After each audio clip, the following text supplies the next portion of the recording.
We are coming live from Doola HQ, live here in New York City, back for another weekly live. We have folks tuning in from all over the world, quite literally. We have folks West Coast all the way through India, Asia. And for today's live, interestingly enough, sometimes what happens is over the course of the previous week, we collect questions. Questions can come in live too. You can ask away. I'll pull them up live here and answer your questions too. But each week, questions come in, and this last week there was an interesting, call it a glitch in the simulation, call it this just sometimes happens, where I got the same question from a few folks across several very different conversations. One was with a former founder, one was with a current founder, and then I also, this question has just come up in some conversations with friends as well, and this typically comes when telling the story of Doola. You can check out previous lives for actually going through how we chose the name and how we got started.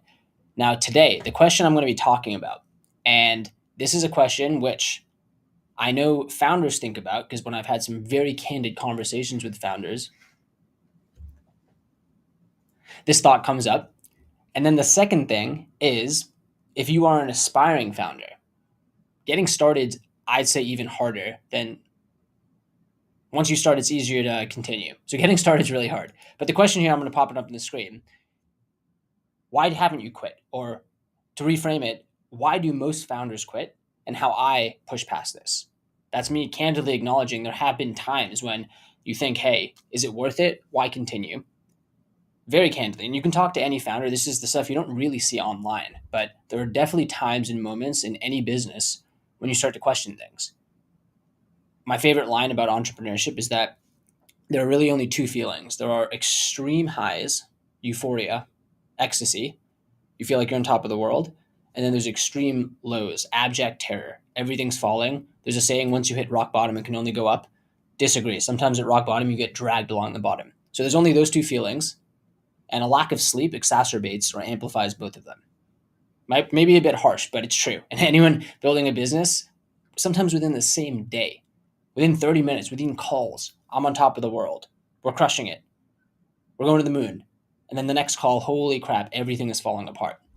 So what I wanted to do today is I'm going to share a framework. This is actually a slide deck I put together, which is a really good cue and reminder for me of how to persist and continue. And the overall framing I'll say here is the hack or the strategy, I'll just give you the answer, is you have to compare yourself to yourself, not others around you. Now, I'll really dive into that. That is the hack. That's the TLDR, the too long didn't watch. But what I'm going to do is actually share a deck I've created. This is actually a concept or slide that we share every week in our all hands too, our company, Roomba, our company all hands. And this deck is called Extraordinary versus Ordinary. So let me actually share the screen. And I'm going to pop into a little split screen view here. And very topically, I see a question here coming in. I'm going to pull up on the screen again. I encourage anyone to ask questions. I'll pull them up live. I'll answer. We had a question here that came in from Zarir. Arjun, how do I am a CMA? How do I start my startup journey? Oh, here we go. There's a full question here. Thank you, Zarir, for chiming in here. I'm a CMA, 20 years old. I want to start something. I don't have the skill set related to tech. I want to start up. Would love your advice. Zarir, fantastic question. And again, the question which I'm going to be covering right now for those who just tuned in is over the last week, I got a very common question of, was there a time when you wanted to stop, or did you ever stop, or what did you do before Doola? And the truth is, behind any, call it the tip of the iceberg or a business that seems to be working, behind the scenes, there's many failures in any business. So the question here that I'm covering is why most founders quit, how I push past this. And I want to share a slide deck, which to me provides a framework for how to think through this and how to, again, push past by comparing yourself to yourself versus others. So let's jump in. How to become extraordinary. The very first thing is I have to give full credit to Michael Siebel, who is the former CEO of Y Combinator. And this is one of the concepts he talked about in a fantastic video, which I remember watching during or right after Doola went through Y Combinator. I'm going to read this out loud here, but this was a concept that has truly been ingrained in my brain. There's not many. This is one of them that's truly been ingrained in my brain. I might be overpromising here, but once you see this, you can't unsee it. So without further ado, let me actually just read this out loud here. One of the 4 things that kills startups after a seed round. From Y Combinator CEO Michael Siebel, a seed round is typically your first or second round of institutional funding. Sometimes these names change, but your pre-seed round is maybe the first institutional or friends and family capital that comes in. The seed round is that first more official round, and then there's letters after your A, your B, your C, your D, etc. So let me read this out loud. Reason number 4. Are you being ordinary or extraordinary? Are you copying people around you but expecting a massive success? In your normal life, if you were a smart person around smart, motivated people and middle of the pack, in a normal life, you're in the 95th percentile. You'll do really fine. Become a good lawyer, banker, doctor, good employee at a tech company, etc. However, the failure rate at startups is so high that average among smart people isn't enough. You have to be many standard deviations better. Now, the reckoning moment when I read this was oh crap, that is so true. In so many things in life, and I'll give you my favorite example of this. If you were in the median or middle of the pack, you can actually have fantastic outcomes. Here's one of my favorite examples. Harvard, maybe the most prestigious undergraduate school in the world, in the US, whatever you want to call it. At Harvard, the median grade, I believe, someone can fact check me on this, I believe the median grade now is an A. So typically there's a bell curve for grades, and I guess historically, the bell curve is typically centered around a B. So most people in the class will get a B. One tail or maybe 10% get A's, and then the bottom 10% get C's, but the middle 80% get B's. And this bell curve is so that there's some sort of rank. You can, however, over time, shift that bell curve up. So imagine if that bell curve is shifted over an A. At Harvard now, the median grade is an A. So what that means is if you actually end up going to Harvard, but you're middle of the pack, and this concept you could apply to other schools, other places. If you're middle of the pack at your undergraduate school, in your profession, as some examples here, lawyer, doctor, real estate, I mean, you can pick any profession. It applies to a lot of professions. In most things, if you're middle of the pack, you can have a fantastic outcome, but not at startups. And this is one of the things which is a lesson I feel like you have to experience, but it's so, so true. Now, the takeaway here, and then we're going to get into actually 4 things that he talks about in terms of how to be extraordinary. And then I'll tie this back to how this concept has really helped me push through and persevere, just having this framework of, again, comparing myself to myself, is the average startup dies. The failure rate at startups is so high that average among smart people isn't enough. You have to be many standard deviations better. So with that, here are the signs of a startup being ordinary. And now you can apply this to yourself too, right? I like to say before you can be CEO of a company, you have to be CEO of yourself. So you can think about yourself as a business first. That's the first business. These are common red flags that indicate a startup is an ordinary startup. Number 1, no numerical goals. You measure success some other way. Number 2, ignoring obvious signs of lack of progress. For example, not growing month over month. Number 3, just happy to be alive, just happy to have money in the bank. Number 4, stopped learning, no longer learning new insights. Number 5, blaming outside factors or lack of luck for lack of success. Oh, timing was wrong, they got lucky with this investor, versus internalizing, you have to create success by being extraordinary. Now, again, I think these actually really apply. You can think of yourself as a business for your personal goals or your business goals. So I think this applies everywhere, but these are signs of ordinary. And again, for many things in life, ordinary is actually completely okay. If you are middle of the pack, you can have a fantastic outcome. But this really applies for those who are looking for extraordinary. And by default, if the average startup dies, you have to be extraordinary for your startup to grow and to succeed. So these are the common signs. Let's actually flip this to people though, because ultimately, if a startup is extraordinary, a startup is consistent of people. So extraordinary people make the extraordinary business. You can't just slap the label on it. And if people are ordinary in the organization or the org, you can't have both. There's a disconnect. So there are 4 things that make people extraordinary: execution, formidability, communication, and motivation. Execution. Let's start with execution. People who execute are extraordinary. When they say they will do it, they do it. they do it and learn something. They have a consistent ability to say what they will do, they do it, and they learn from that. It doesn't mean what they did is right, but they never got stuck in the execution step. Extraordinary people can execute. So I love actually this concept of starting with execution. That is the first sign of extraordinary people, which again, people can consist of or make up the startup or the company or the organization. So that's the first thing, execution. The second thing is formidability. People who get shit done are formidable. Here's the definition of formidable: inspiring fear or respect through being impressively large, powerful, intense, or capable. They demand respect because they get shit done. You treat them with more respect. You treat their goals with more respect because you think they're more likely to accomplish the goal. You treat their tasks with more respect because they are more likely to do them. Extraordinary people are formidable. What I like about this is that it ties directly to execution because extraordinary people execute. People who get stuff done are formidable. They are executing. So you can't just, again, slap the label of being formidable. Very interestingly, it comes from people who execute and get stuff done. And just because of that, when they say they're going to do something, it could be an ambitious, audacious goal, you treat it with more respect. And you say, you know what, that's a crazy goal, but because they have that track record of flags in the ground they've put or drops in the bucket where they've taken action and done the thing, you automatically say, okay, you know what, they're probably going to be able to do it or at least make progress towards it. So number one, execution. Number two, formidability. Number three is communication. People who are clear communicators are extraordinary. They can clearly communicate what they are working on. Extraordinary people can explain something complex in 1 to 2 sentences. They can explain it to anyone of any level of knowledge without stumbling: their mom, a customer, a friend.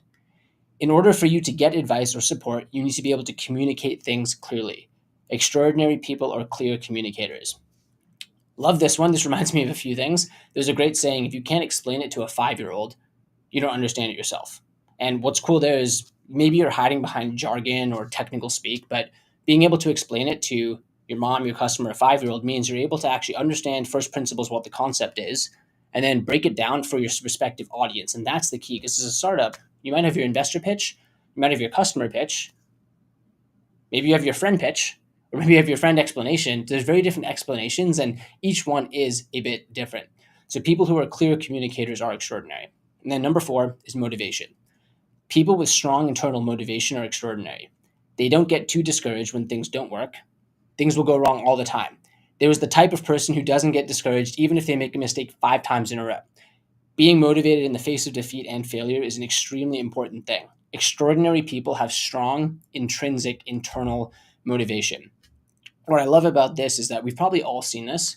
There are 2 types of motivation: extrinsic and intrinsic. Extrinsic would be maybe there's someone dangling a carrot. It could be a reward or a bonus or a financial goal or outcome, or there's a prize or a competition. Those can be fantastic. I say utilize all the motivation you can get. But I think the most powerful type of intrinsic or powerful type of motivation is the intrinsic. It's that flame which burns from within. And what's powerful about that is that it's completely self-fueled. It actually doesn't matter what's going on around. It's this self-fueled desire to constantly improve and iterate. And that actually ties in to the last one that I'll summarize, which is ideas. Nope. So catch here. Ideas.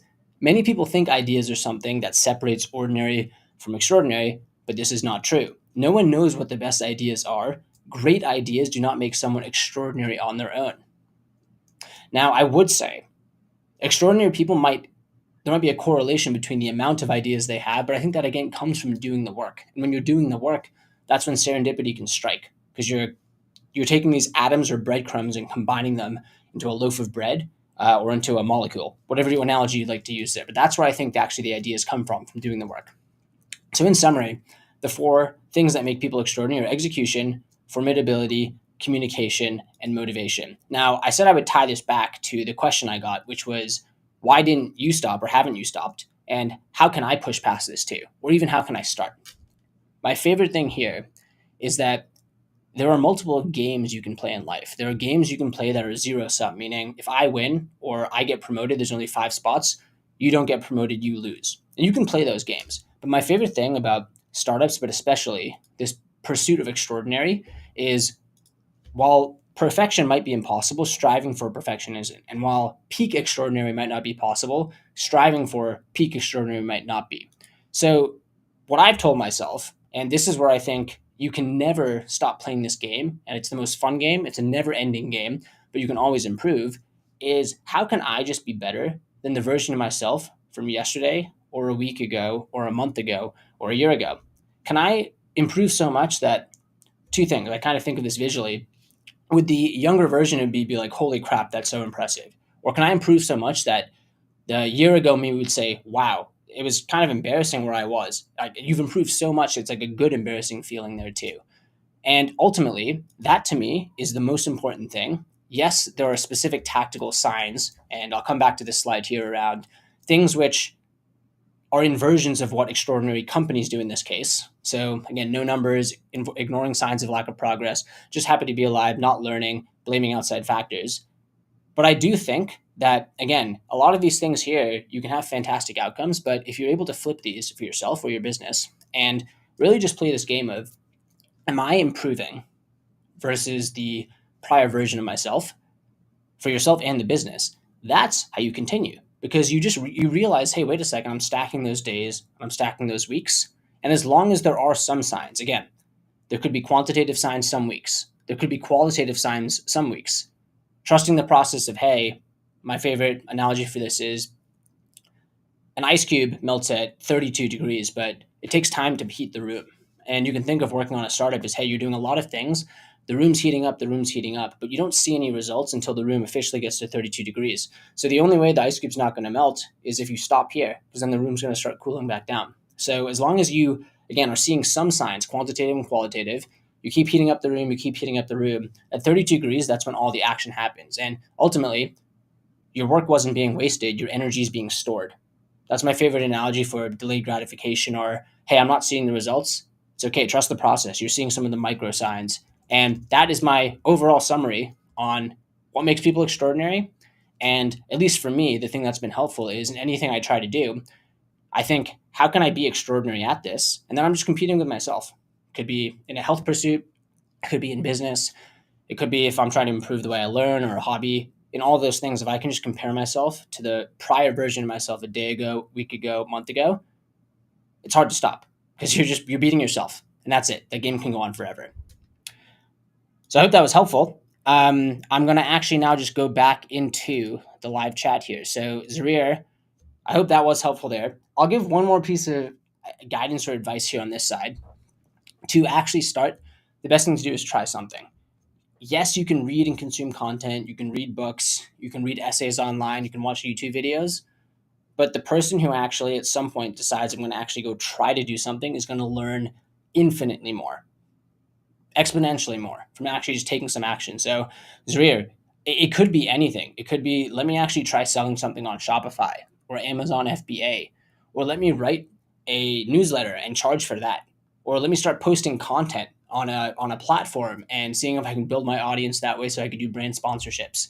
There's so many different things you could do, but I think the most important thing is actually just taking action and starting. And I'll finish with this. I actually think most people who are afraid of starting, you aren't afraid of failure. Failure is not a big deal. We fail all the time in so many things. You're afraid of failure and what other people will think of you. And that's what stops most people. It's thinking about, oh, what are my friends going to say in the group text? What are my parents going to think? Or my partner? Or that other person who I haven't seen in years? What if they see I start this and it fails? What are they going to think of me? As soon as that wall comes down and you're exposed to the world, that's when you're like, oh crap, actually I don't want to start because that all seems miserable.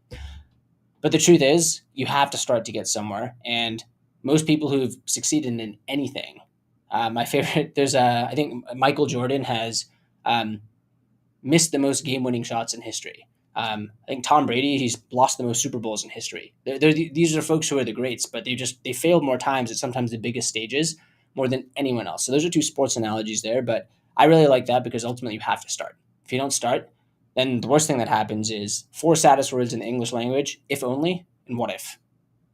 That'll just eat at you forever. You don't want to get to your deathbed and be thinking, oh, if only or what if. So Zarir, the fact that you're 20 thinking about starting, that is huge. I when I was 20, I was probably playing FIFA.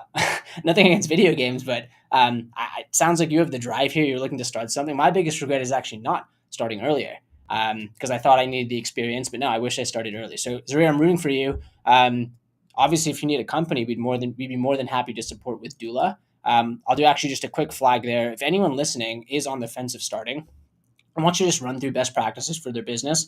We offer free, no strings attached demos. You can talk through anything: business strategy, formation, finances, federal taxes. You can schedule a demo right here and you can have a talk with a human on the doula team. These are not AI agents. These are not AI avatars. These are actual human beings on the doula team, not outsourced, on our team who you can chat with. So I'm dropping that link below. And Zarir, I am rooting for you. We had a question here that came in from Joseph. This is Fireman. What are the biggest mistakes you made in business and learn from? Left field. Also curious what you do to keep up with AI. Fantastic question, Joseph. I really appreciate the shout out too. Biggest mistake you made in business and learned a lot from. Let me take a sec to think here. I'm going to try to, my quick answer is there's a lot, but I'm going to try to build it down to the biggest one and be as candid as I can.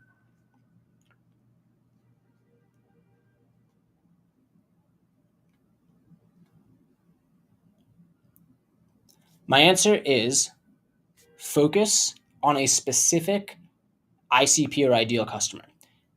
And I think this is the biggest mistake because it's one of those unteachable truths. Every founder makes this mistake, even though everyone's saying focus, focus, focus. But you don't realize what focus is until you've learned it the hard way. So, Joseph, to answer here, when we started, and when any company starts, you have no customers, you have nothing. So you'll take anyone. And the issue with taking everyone is that you fast forward some time from hustle, you've onboarded people, and then you just take a step, you climb out of the forest, you climb a tree to look down on everything, and you realize, holy crap, we serve 15 different types of customers. There's different onboarding process for each of them. Some customers pay us more, some pay us less. Everything's just so manual because we have these 15 different processes. I thought this was supposed to be fun.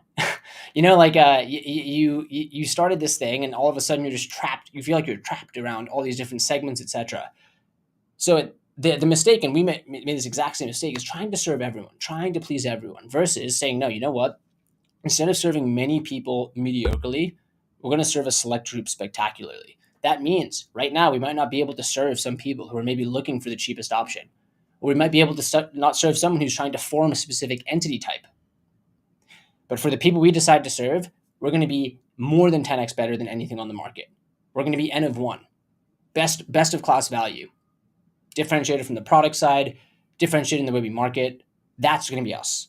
And that's hard to do because you're saying no to so many other people, but it's such a blessing because it provides so much focus internally. And the customer who's now on the other side, it feels like it was made for them. So I'll actually share an example of this. Let's say you were selling water bottles. I have a water bottle right here. If I just sell normal water bottles, I don't know how much a water bottle costs. It's $10. But let's say I say it's water bottles for athletes. Okay. When an athlete sees that, they're like, oh, you know what? This is made for me. All you did was brand it with for athletes. You can probably charge a little more. Let's say it's $20. Let's say you say water bottles for athletes who run marathons.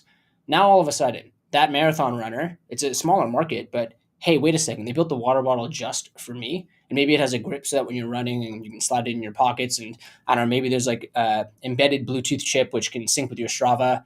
Okay, maybe you're charging $300 for that water bottle. And then what if you said water bottles for athletes who are marathon runners or ultra marathon runners? Okay, now you've winnowed down the pool even more, but maybe that has a Bluetooth phone with satellite service. So if you get injured, you can call someone. All of a sudden, you've taken effectively the same offering. I added some features along the way, but you've taken the same offering and just by specifying, it speaks and stands out more to that end consumer, and you can charge more for the same thing. So that's the biggest mistake I'd say, because if I think back, focus is so key. It just helps in everything in terms of who you're serving, and less is truly more. It helps focus you internally, and saying no is just so hard as you're trying to take anyone in. You don't want to fail. You don't want to look like the embarrassment. So you take people in. But the exercise I would say to anyone at this stage, and this is something we did, is wherever you are, just pause for a sec, look at your customer base and say, who are my best customers? Either they pay us the most or the best to work with. That's probably, like, the answer is probably in front of you. That was the answer for us. The answer is probably in front of you. of those are the customers. And for us, it was quite simple. It was the customers who liked our business in a box. They came to us not because they're trying to DIY, but because they know their time as a founder is the most valuable asset. So they want someone else to do it who's done it for now over 15,000 businesses in over 175 countries. I want my company formed, and then I don't want to feel like I've been thrown to the wolves with a checklist of things to do. I want my bookkeeping taken care of. I want my taxes taken care of, my e-commerce analytics, someone I can talk to. I can get tax advice. Again, they wanted everything in one place done for you. That was our diamond right in front of our face. Cool. Let's focus on that specifically. So I hope that was helpful, Joseph. And then I'll touch on the second question here. What do you do to keep up with AI? I need to do more. I'm actually, though, and this is actually something which I'm very intentionally doing this quarter, is carving out specific time to explore. Now, I think there's a bit of a double-edged sword here where it's good to stay up to date and explore, but the sauce happens from actually implementing and executing. So if you're just testing, but not actually implementing, I don't know, you're probably just wasting time. You're distracting yourself from actually executing on the business. So in terms of AI, there's just so many things popping up. I'd say one hack here is talking with other friends in the community. This is where you can actually see what they're seeing. It's kind of this network intelligence where you're creating this hive mind of other people you can chat with. And the other thing is just keep trying things. There are multiple tools you can try. Personally, I'm actually trying now between a couple tools. In my Chrome browser, I keep Gemini pinned, Claude pinned, and ChatGPT. And I'll actually cycle between those to test different workflows out, test different questions out to see how I like each of them. And the last thing is I have a little, two other things we do, just more tactical advice here. In the company, we have a channel called Doola AI, or it's actually Doola AI, Dual AI. And in that channel, the entire company's there. Anytime someone sees something that's helpful, we post it there. Could be a workflow, a new tool, a new feature, etc. We're building this, again, hive mind mentality of, hey, let's crowdsource. We don't have to have one person figuring everything out. Everyone else can.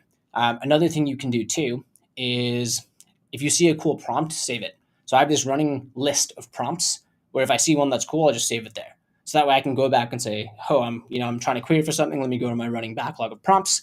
Cool. Let me use that prompt there. And that'll help me use the tool. So fantastic question there. And if anyone else has an AI tool or an AI rec, please let me know. I'm always looking to learn. Okay, that is a wrap. I want to finish off with, again, if anyone has a business, that's what Doola is built for, more than happy to help. The other thing too is I love hacks, personal hacks, business hacks, but I started writing a newsletter where every week I'll share one no fluff hack to help improve your business. So these are things I've actually tried. I call it the 2-minute business hack because, again, it's a simple hack you can actionably implement. I'll give you a little teaser now. Hack. If you do sales calls, do you sit down when you do sales calls? If you do, get a standing desk, or if you don't have a standing desk, prop some books up and stand when you do sales calls, because this is kind of like putting makeup on your sales calls. Because when you stand, you automatically have more energy. You can move your hands. Try this out. When you're sitting down versus standing, you automatically have more energy. That can actually make the difference on sales calls. You don't know how many calls I've been on or gotten off, and the person says, I liked your energy, I want to work with you. That doesn't mean you have to have a good product. You don't need good pricing. Your marketing can suck. Just from having good energy on a call, you can win their business. So now I stand up on every sales call. So that's one example of a hack. You could try that out there too. And there's more hacks I share in the newsletter. So you can QR code this right here, 2-minute business hack, one email once a week. That is a wrap for today's live. Again, you can check us out on social, doola.com if you'd like a demo, 2-minute business hack down below, and I will LLC you next week.